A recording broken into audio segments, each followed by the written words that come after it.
আমার নাম হানসু। আমি একজন বিমান সঞ্চালিকা। আমার কাজ প্লেনের সমস্ত প্যাসেঞ্জারদের সুরক্ষিত রাখা। আরে বাপরে, এটা কি হয়ে গেল? হাত নামাতে গিয়ে আমি প্যাসেঞ্জারদের থাপ্পড় দিয়ে দিলাম। আমার তো সঞ্চালিকা হওয়ার ইচ্ছাই ছিল না। হানসু কেন সঞ্চালিকা হওয়ার ইচ্ছা ছিল না, চলো সেটা জেনে আসি। হানসু এক বাউন্ডুলে মেয়ে। কোনো জিনিস পছন্দ হয়ে গেলে সে যতক্ষণ না পর্যন্ত পায় ততক্ষণ পর্যন্ত চুপ থাকার মেয়ে নয়। কলেজে খাওয়ার কম্পিটিশনে লিমিটেড এডিশনের টি শার্ট দেওয়া হবে। সেই কম্পিটিশনে সে তো যোগ দেয়। বেশি খাওয়ার জন্য টি শার্ট তো পেয়ে যায়, কিন্তু সে হাসপাতালে ভর্তি হয়ে যায়। তার বন্ধু সেখানে এসে বলে, আমাদের গ্র্যাজুয়েশন শেষ হয়ে যায়, তুই হাসপাতালে পড়ে আছিস?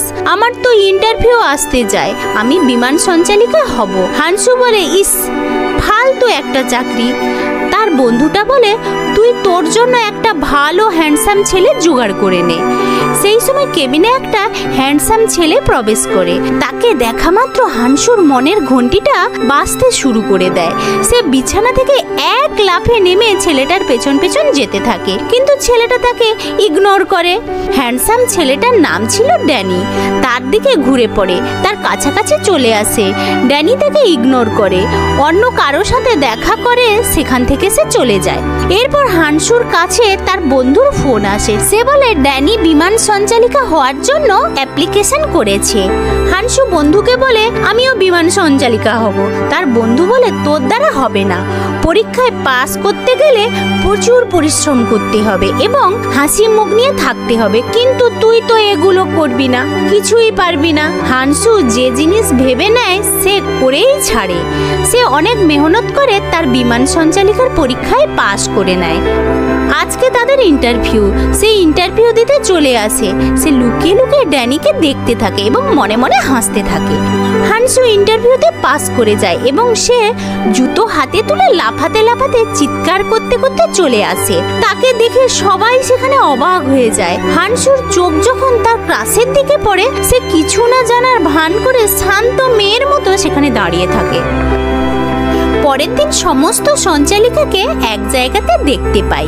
তাদের আসল ট্রেনিং এবারে শুরু হবে। হানসু তার ক্লাসের দিকে এক দৃষ্টিতে তাকিয়ে থাকে।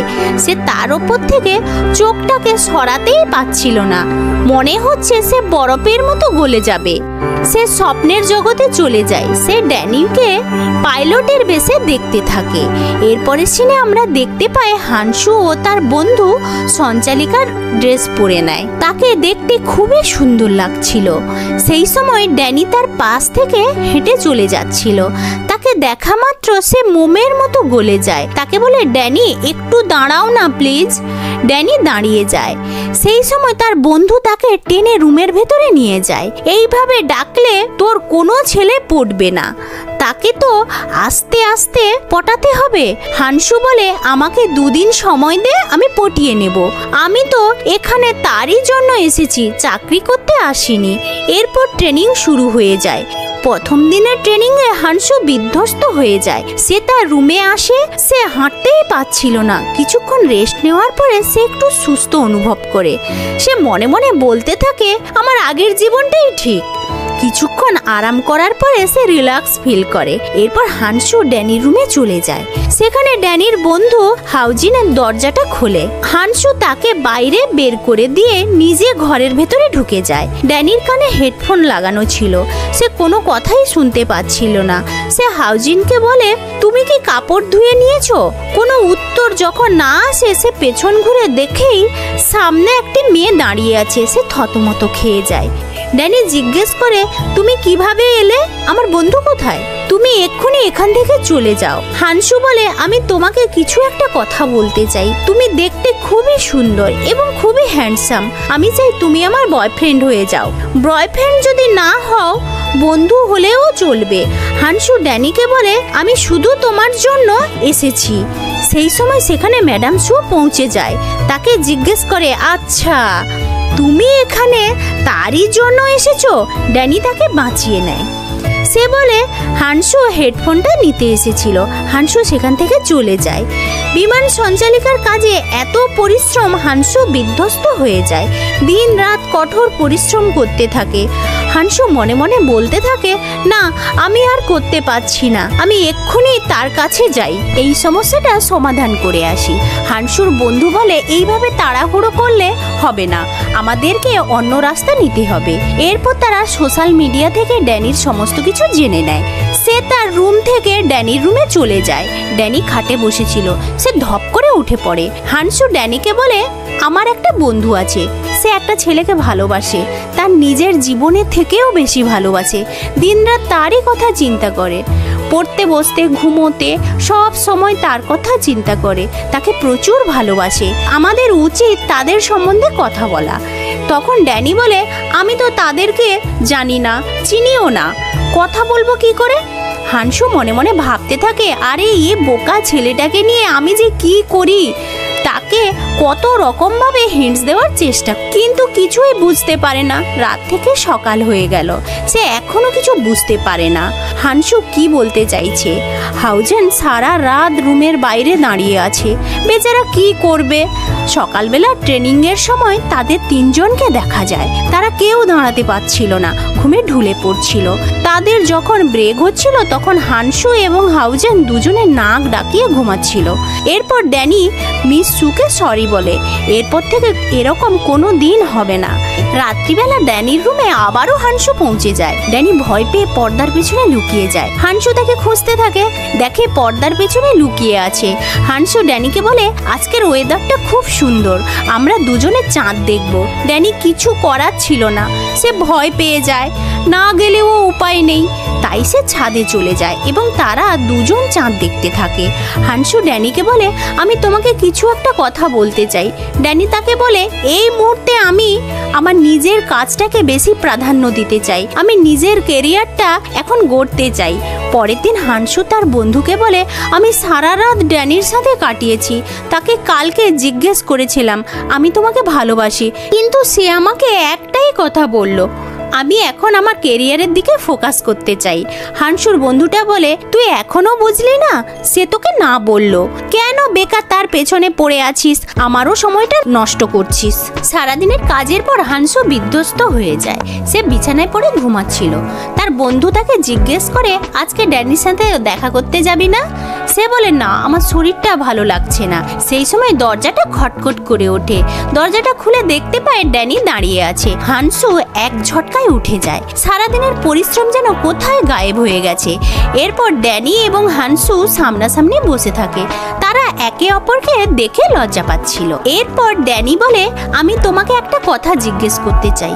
হানসু মনে মনে ভাবছিল, আমাকে মনে হয় ভালোবাসে, এই কথাটা বলবে, কিন্তু ড্যানি বলে উঠল, আজকে তুমি দুখানা প্যাসেঞ্জারকে যেভাবে চুপ করালে সেটা আমি শিখতে চাই তোমার কাছ থেকে। হানসু একটু দুঃখী হয়ে যায়, ঠিক আছে, কোনো অসুবিধে নেই, আমি তোমাকে এটা শিখিয়ে দেব, শুধু তুমি আমার সাথে ডেটে চলো।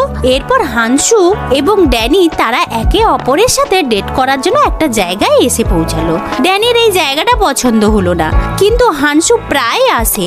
এরপর ড্যানি হানসুকে জিজ্ঞেস করে, তুমি কি এখানে আগেও এসেছো? সে বলে, না তো।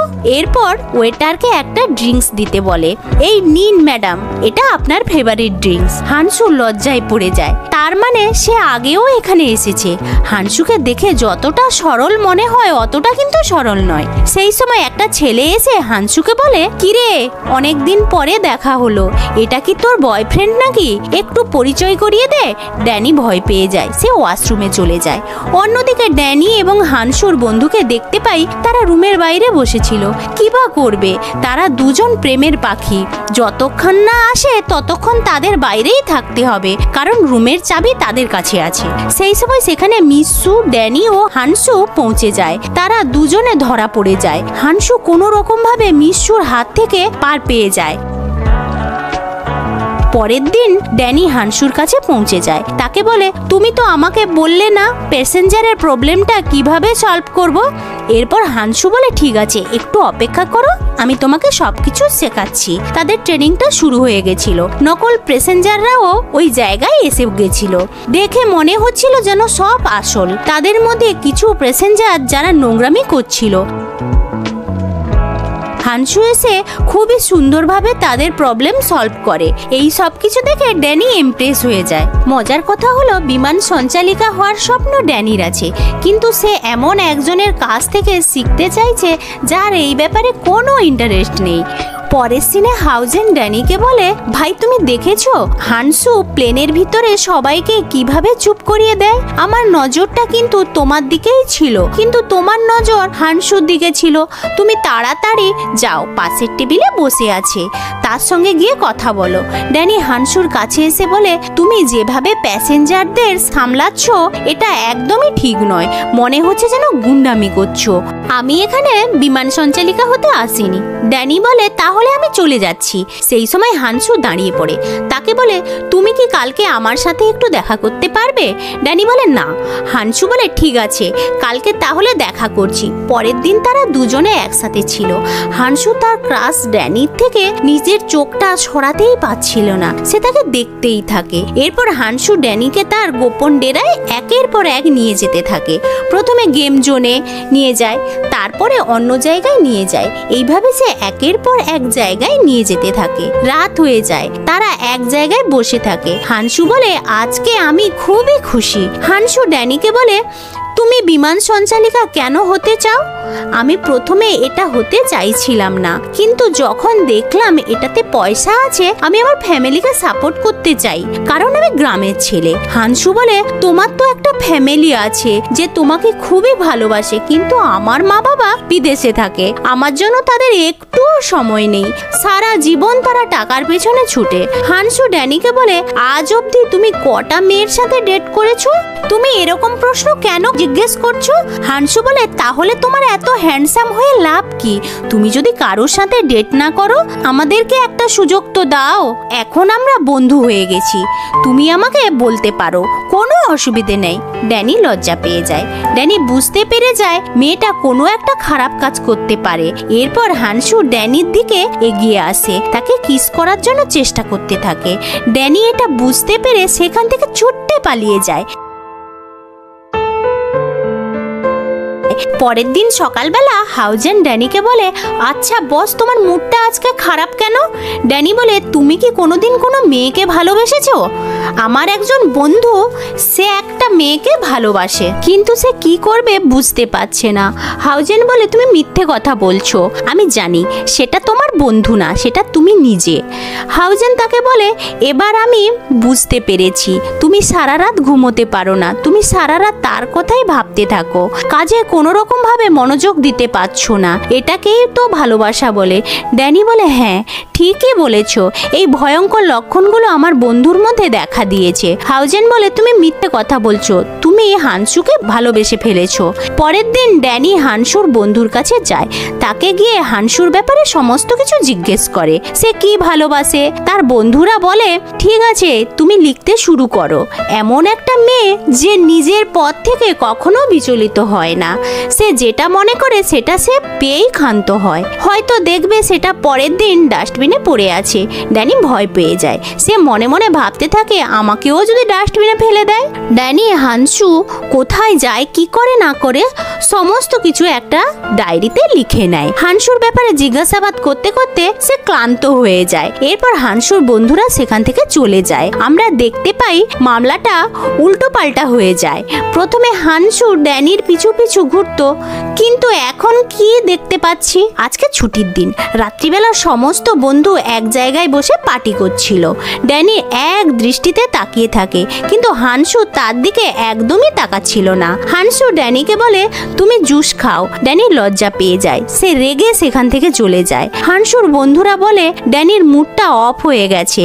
হানসু বলে, ওকে ছেড়ে দাও, ওকে নিজের মতো এনজয় করতে দাও।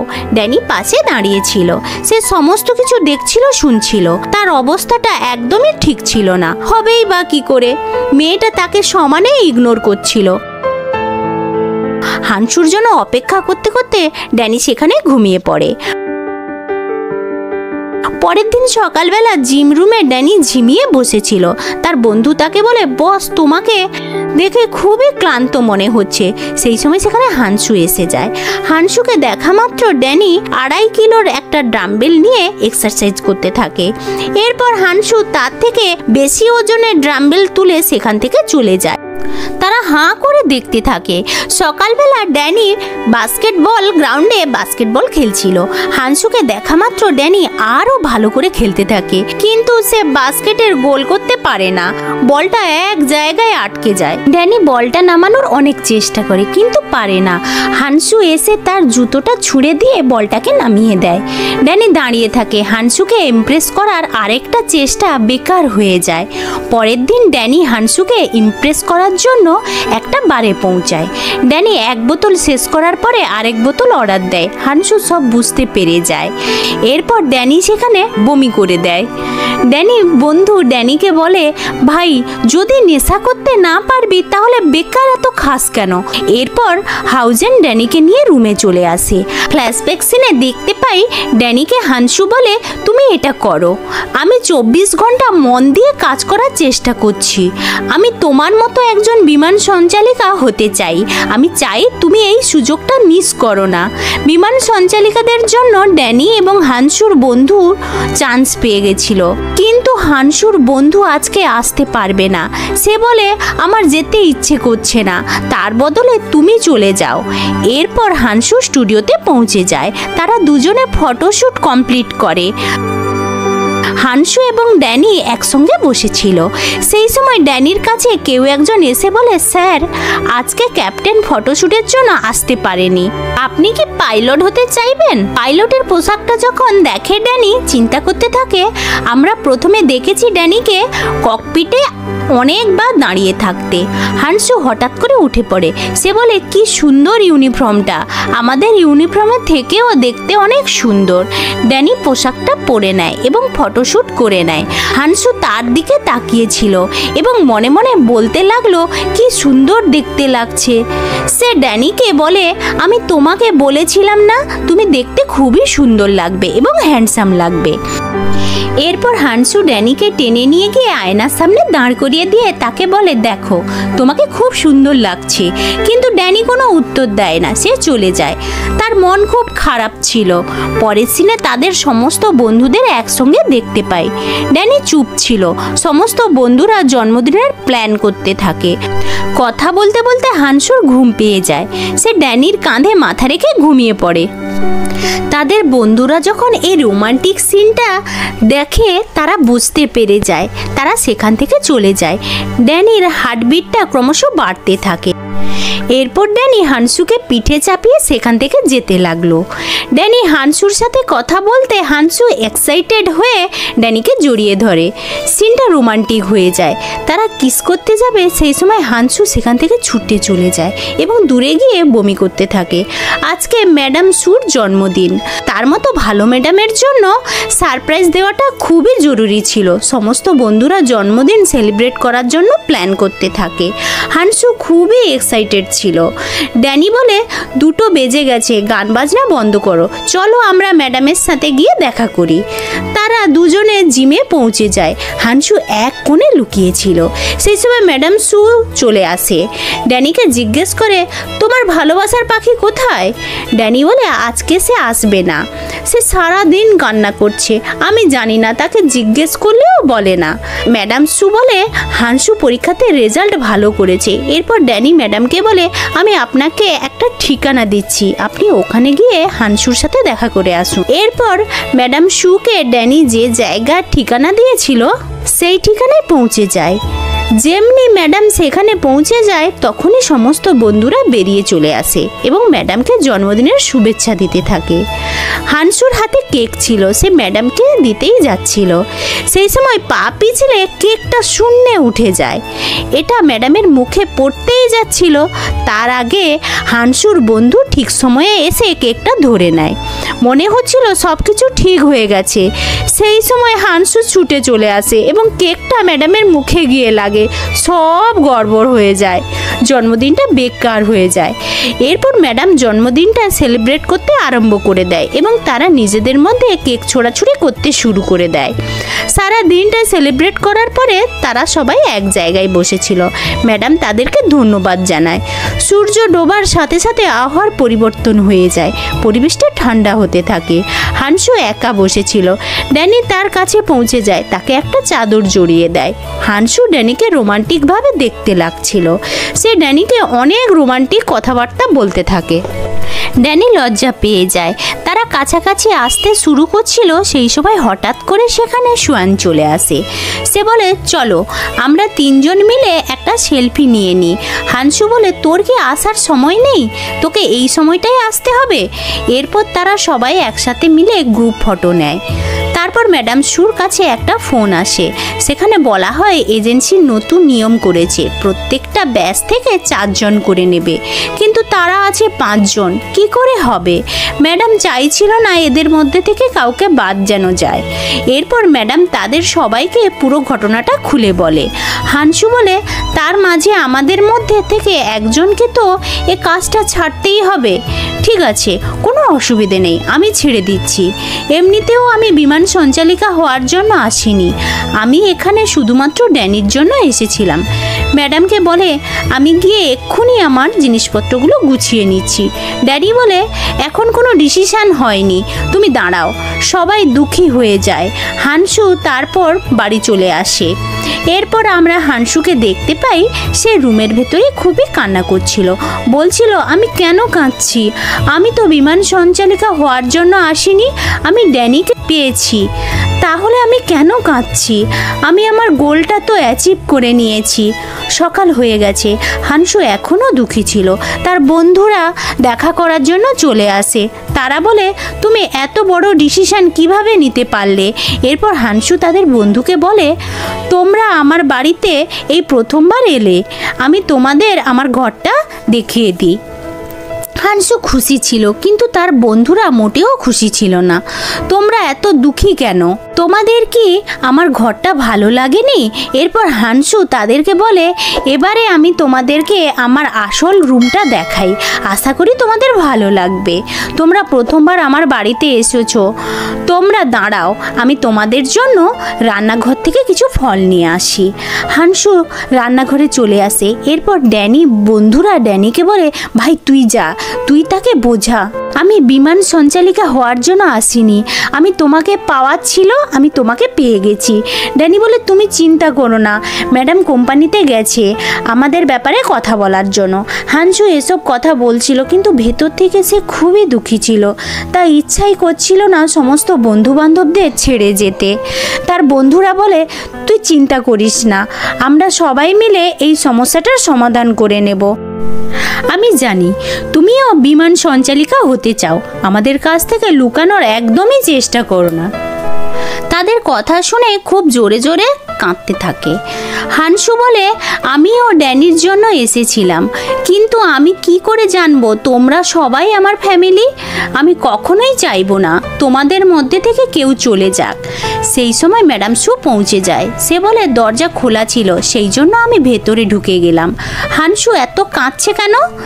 এরপর হাউজেন ম্যাডামের সামনে চলে আসে। তাকে বলে, ম্যাডাম আমার ইন্টারভিউটা ভালো হয়নি, আমি এ কাজ থেকে বিরতি নিতে চাই, কারণ ইন্টারভিউয়ের সময় সবাই আমার দিকে তাকিয়ে হাসছিল।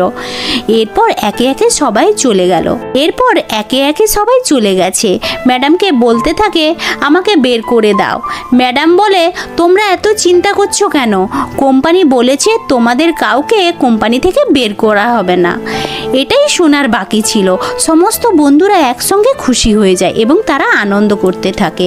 ম্যাডাম বলে, কিন্তু কোম্পানি একটা শর্ত আছে, যতক্ষণ 100 ঘন্টা পূর্ণ না হচ্ছে ততক্ষণ তোমাদের মধ্যে থেকে কারও যেন কমপ্লেন না আসে। হাউজেন চিৎকার করে বলে, ম্যাডাম আমি রাজি আছি, আপনাকে একদম চিন্তা করার দরকার নেই, আমরা মন দিয়ে কাজ করব। এরপরে আমরা দেখতে পাই সবাই বিমান সঞ্চালিকা হয়ে গেছিল। তারা 5 জন এয়ারপোর্টে ভেতরে প্রবেশ করে। আজকে তাদের প্রথম ফ্লাইট। তারা জাহাজের ভেতরে বসে পড়ে। প্রথম দিনেই একটা মহিলা ভেতরে বসে পায়ে আঘাত পাওয়া নাটক করতে থাকে। সেই সময় সেখানে হানসু পৌঁছে যায়। হানসু তাকে অনেক বোঝানোর চেষ্টা করে। এরপর ম্যাডাম তাকে কিছু একটা বলে। হানসু তার নিজের ফর্মে ফিরে যায়। সে নিজের মতো করে হ্যান্ডেল করে। ওখানে বসে থাকা সমস্ত যাত্রীরা হানসুকে সাপোর্ট করে, কারণ তারা জেনে যায় এই মহিলাটা স্ক্যামার। সে ধরা পড়ে গেছে। সে চাইছিল নাটক করে পয়সা নেবে। অন্যদিকে ড্যানিকে দেখতে পাই সে দাঁড়িয়ে হানসুর দিকে এক দৃষ্টিতে তাকিয়েছিল। হানসুর এই ব্যবহারটা মনে ধরেছিল। ফ্লাইট ল্যান্ড করার পরে সবাই হোটেলে পৌঁছে যায়। হানসু ম্যাডামকে ধন্যবাদ জানায়। হাউজেন ম্যাডামকে জিজ্ঞেস করে, আচ্ছা ম্যাডাম, আপনি কোম্পানির লোকেদের এমন কি বলে দিলেন তারা এক কথাতে রাজি হয়ে গেল? ম্যাডাম বলে, ওসব ছাড়ো, আমি কোম্পানিতে অনেক দিন ধরে কাজ করছি, সেই জন্য হয়তো তাড়াতাড়ি হয়ে গেছে। ম্যাডাম বলে, চলো এবারে আমরা একসাথে ডিনার করি। ডিনার শেষ হওয়ার পরে হানসু তার বাড়ির ছাদে বসেছিল। সেখানে ড্যানি চলে আসে। সে তাকে বলে, তুমি এখানে একা কেন বসে আছো? ড্যানি বলে, তুমি কি দুঃখী আছো? আমি দুঃখী থাকবো কেন? আমি তো খুব খুশি। অবশেষে আমরা সবাই একসাথে থাকতে পেরেছি। তবে একটা কথা বলতে চাই, আমি হতে চেয়েছিলাম অন্য কিছু, কিন্তু হয়ে গেলাম অন্য কিছু। এটাই ভাগ্য। হানসু ড্যানিকে বলে, তোমার কি হওয়ার ইচ্ছে ছিল? ড্যানি বলে, আমার বিমান সঞ্চালিকা হওয়ার ইচ্ছে ছিল না, আমি অন্য কিছু হতে চেয়েছিলাম। হানসু বলে, আমার এবং তোমার ভাবনা চিন্তাটা একই। এরপর ড্যানি হানসুর হাতটা ধরে নেয়। সিনটা খুবই রোমান্টিক হয়ে যায়। হানসু এক দৃষ্টিতে ড্যানির দিকে তাকিয়ে থাকে। কতদিন আর আমরা এভাবে একা একা থাকবো? এটা শোনার পরে হানসু লজ্জা পেয়ে যায়, কারণ সে ড্যানিকে প্রপোজ করতে পারে, কিন্তু ড্যানি তাকে প্রপোজ করে দেয়। পরের দিন সকালে হানসু ড্যানিকে বলে, তুমি আমাকে কোথায় ঘোরাতে নিয়ে যাবে? ড্যানি ইতস্তত হয়ে যায়। সে তো কোনো কিছু প্ল্যান করে রাখেনি, কিন্তু হানসু সবকিছু প্ল্যান করে রেখেছিল। আমরা প্রথম যেখানে দেখা করেছিলাম সেখানেই যাই। এরপর তারা দুজন হসপিটালে চলে আসে। ড্যানি তাকে বলে, হ্যাঁ এবারে আমার মনে পড়েছে, এখানে তো আমি প্রথম তোমাকে দেখেছিলাম। আমার হাতে সেলাইনের বোতল ছিল, তুমি নিচে পড়েছিলে, আমাকে ডেকেছিলে। কেই বা ভাববে তুমি আমাকে প্রপোজ করছিলে। হানসু ড্যানিকে বলে, তুমি কি হতে চেয়েছিলে? তুমি কি প্রথম থেকেই বিমান সঞ্চালিকা হতে চেয়েছিলে? ড্যানি বলে, না, আমি পাইলট হতে চেয়েছিলাম। তাহলে কেন হলে না? ড্যানি কিছু বলে না। মনে হচ্ছে সে চেষ্টা করছিল, কিন্তু পরীক্ষায় পাস করতে পারেনি। ড্যানি তার রুমে বসেছিল। সে খুবই খুশি ছিল, কারণ হানসু তাকে মোটিভেট করেছিল যাতে সে পাইলট হতে পারে, এবং সে পাইলট প্রোগ্রামিং কোর্সে জয়েন করে নেয়। ফ্লাইট অপারেশন চালু হয়ে গেছিল। সবাই প্লেনে উঠে পড়েছে। প্লেন হাওয়াতে ছিল। তারা সবাই ডিউটি করছিল। সেই সময় একটা লোক শাওনকে হ্যারাসমেন্ট করছিল। এই কথাটা যখন হানসু জানতে পারে, সে ওই লোকটার কাছে গিয়ে তাকে বকে দেয়। এই ঘটনাটা ড্যানি দাঁড়িয়ে দেখতে থাকে। সে হানসুকে বলে, তুমি এগুলো কেন করছো? প্লেনের ভেতরে তো সিকিউরিটি গার্ড আছে, তারা এসব দেখে নেবে। হানসু বলে, বাদ দাও ওসব কথা। তুমি কি তোমার পাইলট ট্রেনিং এর অ্যাপ্লিকেশনটা ভর্তি করে নিয়েছো? সেই সময় প্লেনটা নড়ে ওঠে। ঝাঁকুনিতে ড্যানি হানসুর উপরে গিয়ে পড়ে। তারা রোমান্টিক মুহূর্তের সাক্ষী হয়ে যায়। সেই সময় ওই নোংরা লোকটা যে শাওনের সাথে খারাপ ব্যবহার করেছিল বাথরুমে যাওয়ার জন্য আসে। ড্যানি আর হানসুকে ওই অবস্থায় দেখতে পেয়ে যায় এবং তার ছবি তুলে নেয়। এরপর ওই নোংরা লোকটা তাদের দুজনের ছবি সোশ্যাল মিডিয়ায় ভাইরাল করে দেয়।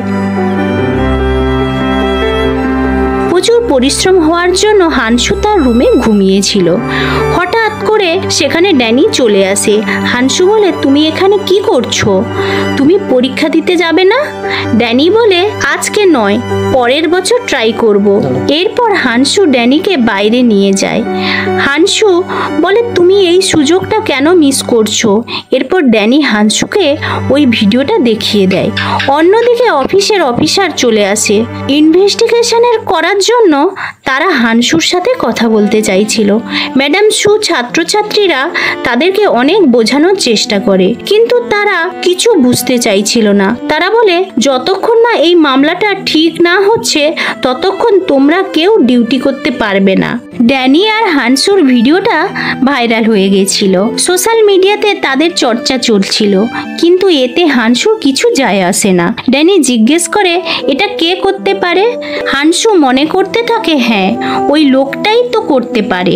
আমি জানি, আমি যদি জানতাম ওই লোকটা এরকম কিছু একটা খারাপ কাজ করবে তাহলে আমি ওকে আরো ভালো করে ধোলাই দিয়ে দিতাম। অন্যদিকে তাদের বন্ধুরা তাদের দুজনের জন্য খুবই চিন্তা করতে থাকে, কারণ তারা কোনো ফোনই তুলছিল না। এরপর তাদের বন্ধুরা ড্যানি রুমে চলে আসে। তারা দরজায় ক্রমশ ধাক্কা দিতে থাকে। তারা বলছে, আমাদের ভয় লাগছে, যদি তারা দুজনে অন্য কিছু করে দেয়।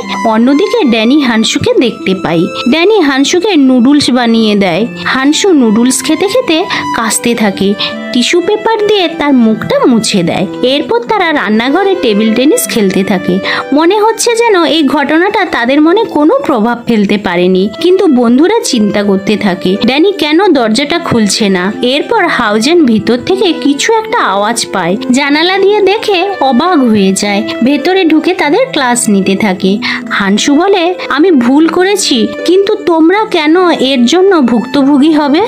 হানসু তার সোশ্যাল মিডিয়ায় অ্যাকাউন্টের জন্য পপুলার। সোশ্যাল মিডিয়াতে তার সমস্ত বন্ধু বান্ধবদের নিয়ে লাইভ স্ট্রিমিং করতে থাকে এবং তার প্রবলেমগুলো বলতে থাকে।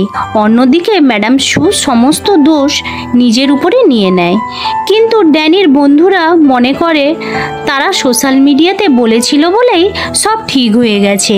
ম্যাডাম সু তাদের কাছে চলে আসে, বলে, আমি আর তোমাদের বস থাকবো না, আমাদের রাস্তা এখানেই শেষ। এতদিন তোমাদের সাথে থেকেছি, আমার খুব ভালো লেগেছে। তোমাদের মতো ছাত্রছাত্রী পাওয়া আমার কাছে খুবই গর্বের ব্যাপার।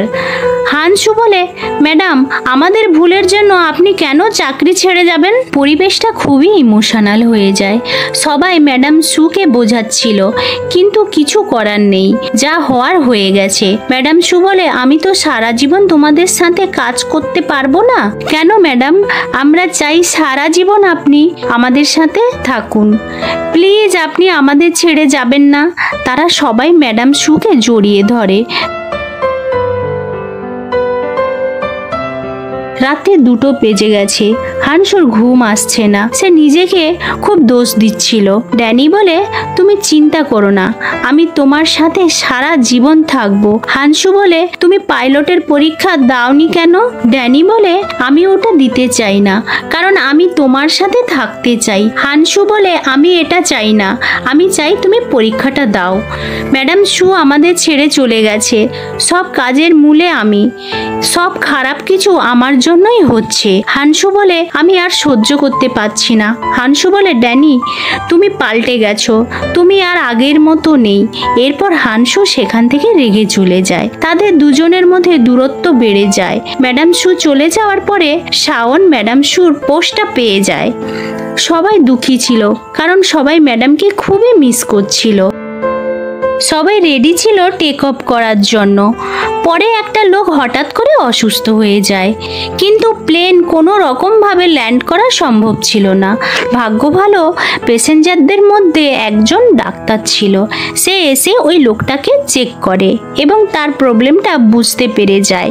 এরপর হানসু ড্যানি মিলে ওই লোকটাকে একটা কেবিনে নিয়ে যায়, কারণ ডাক্তার বলেছিল একে কোনো রকমভাবে শুইয়ে দেওয়া যাবে না, কারণ ঘুমিয়ে গেলে সে আর কোনোদিন উঠতে পারবে না। হানসু যাতে যাতে সে না ঘুমোতে পারে তার জন্য অনেক চেষ্টা করতে থাকে। ওই লোকটা একজন পেন্টার। 3 মাস পরে তার এক্সিবিশন হবে। হানসু প্রমিস করে, আমি যে কোনো উপায়ে তোমার এক্সিবিশন দেখতে আসব। রেহান হানসুকে বলে, আমি ছোটবেলা থেকে খুবই অসুস্থ থাকতাম, কিন্তু তারপরেও আমি নিজেকে তৈরি করেছি এবং আমি আমার অ্যাচিভমেন্টটা পেয়েছি। তার কথা শুনে হানসু বলে, আমার একজন বন্ধু আছে যে নিজের ইচ্ছাগুলো বিসর্জন দিয়ে অন্য কিছু করছে। রেহান বলে, হ্যাঁ, কারণ তার নিজের কিছু কষ্ট আছে যেটা সে কারো সাথে শেয়ার করতে চায় না। রেহানের কথা শুনে ড্যানি খুবই মোটিভেট হয়ে যায়। এরপর কথা বলতে বলতে 3 ঘন্টা হয়ে যায়। রেহান বাড়িতে পৌঁছে যায়। 3 মাস হয়ে গেছে।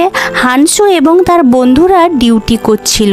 আজকে রেহান ওই ফ্লাইটে বসতে যাবে, কিন্তু কি হলো, তার জায়গাটায় একটা মেয়ে এসে বসে গেছে। এরপর হানসু জানতে পারে রেহান কয়েকদিন আগেই মারা গেছে। মারা যাওয়ার আগে রেহান তার এবং ড্যানির একটা ছবি বানিয়েছিল, যেটা রেহানের গার্লফ্রেন্ড হানসুকে দিয়ে দেয়। পেন্টিংটা দেখে হানসু খুবই কান্না করতে থাকে। অন্যদিকে হানসু এবং ড্যানি এক জায়গায় বসেছিল। ড্যানি হানসুকে বলে, আমি জানি তুমি খুবই ওপেন মাইন্ডেড, তোমার এটা তো আমার ভালো লাগে, কিন্তু আমি অন্যরকম। আমি সবসময় ডবল মিনিং নিয়ে থাকি। আমি গরিব ছিলাম। আমি একবার পরীক্ষায় বসেছিলাম, কিন্তু ওটাতে ফেল করার পর আমার মনে দ্বিতীয়বার বসার সাহস হয়নি, কারণ অত পয়সা ছিল না আমার কাছে। আমি আমার পরিবারের মুখ উজ্জ্বল করার বদলে তাদের কষ্ট দিয়েছি। আমি আর দ্বিতীয়বার এটা করতে পারবো না। হানসু তাকে বলে, আমি জানি তুমি এটা সহ্য করছো, তার মানে তুমি খুবই স্ট্রং, আমার থেকেও স্ট্রং। হানসু বলে, আমি তোমার সাথে আছি, তুমি চিন্তা করো না, আমাদের ইচ্ছেটা তো পূরণ করতেই হবে। 1 বছর হয়ে গেছে। হানসু তার ঘরে পার্টি দিচ্ছিল, কিন্তু ড্যানি এখনো এসে পৌঁছায়নি। সবাই খুবই খুশি ছিল। ম্যাডাম সু সেখানে চলে এসেছিল। সবাই পার্টি করতে বসে যায়। পার্টিটা এনজয় করছিল। ড্যানির বন্ধু বলে, অনেকক্ষণ হয়ে গেল, ড্যানি এখনো কেন আসছে না? তারা নিজেদের মধ্যে কথা বলাবলি করতে থাকে। ম্যাডাম সু বলে, তাহলে চলো আমরা পুলিশের কাছে রিপোর্ট করে দিই, ড্যানিকে পাওয়া যাচ্ছে না।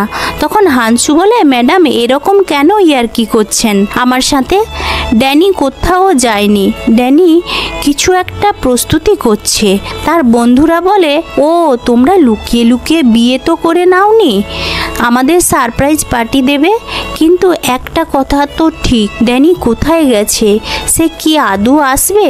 হানসু ড্যানির জন্য চিন্তা করছিল। সে তার সঙ্গে কথা বলার চেষ্টা করতে থাকে, কিন্তু কোনো রকমভাবে কথা বলছিল না, কারণ তার ফোনটা লাগছিল না। অন্যদিকে ড্যানিরও সেই অবস্থা ছিল, সে খুব মিস করছিল। তারা দুজনে একে অপরের থেকে অনেক দূরে চলে গেছিল। তাদের মধ্যে ভালোবাসার কানেকশনটা কোনো রকমভাবে কানেক্টেড হচ্ছিল না। পরের দিন সকালবেলা কেবিন ক্রু মেম্বারের মিটিং হচ্ছিল। ক্যাপ্টেন ছিল সেখানে। ক্যাপ্টেন সবাইকে বলে, আজকে একজন নতুন ট্রেনিং পাইলট আমাদের জয়েন করবে, আমরা তাকে ওয়েলকাম জানাবো। তখনই আমরা দেখতে পাই একটা রোমান্টিক ড্যাশিং হিরো হেঁটে চলে আসছে, কিন্তু কে তাদের দেখানো হয় না। হাঁ করে সবাই তাকিয়েছিল, কিছুই বুঝে উঠতে পারছিল না। তারা মনে মনে ভাবতে থাকে, আসলে এই ছেলেটা কে? তারা বলে, আরে ই তো আমাদের ড্যানি, পাইলটের পোশাক পরে রয়েছে, তার মানে ড্যানি পাইলট হয়ে গেছে। ড্যানি পরীক্ষায় পাস করে গেছে। অবশেষে ড্যানি তার ড্রিমটা পূর্ণ করতে পেরেছে, সে পাইলট হতে পেরেছে। এই কথাটা জানার পরে তার বন্ধুরা খুবই খুশি হয়ে যায়, কিন্তু সব থেকে বেশি খুশি হয় হানসু, কারণ ড্যানি তার কথাটা রেখেছে। সব কিছু ঠিক হয়ে যায়। গার্লফ্রেন্ড সঞ্চালিকা, বয়ফ্রেন্ড পাইলট, আর এখানেই দুষ্টু মিষ্টি প্রেমের কাহিনীটা হ্যাপি এন্ডিং হয়ে যায়। আজ আজকের ভিডিওটা যদি ভালো লাগে তাহলে আমাদের চ্যানেলটিকে সাপোর্ট করার জন্য লাইক অ্যান্ড সাবস্ক্রাইব করতে ভুলবেন না, কারণ আপনাদের একটা লাইক এবং সাবস্ক্রাইব আমাদের উদ্বুদ্ধ করে নতুন নতুন ভিডিও বানানোর জন্য। আর আপনাদের সঙ্গে খুব শীঘ্রই দেখা হবে নতুন কোনো ভিডিও নিয়ে। ততদিনের জন্য আপনারা সুস্থ থাকবেন, ভালো থাকবেন। Tata, bye bye, take care, love you. আর অসংখ্য অসংখ্য ধন্যবাদ যারা আমাদের এই ছোট্ট পরিবারের সদস্য হয়েছেন।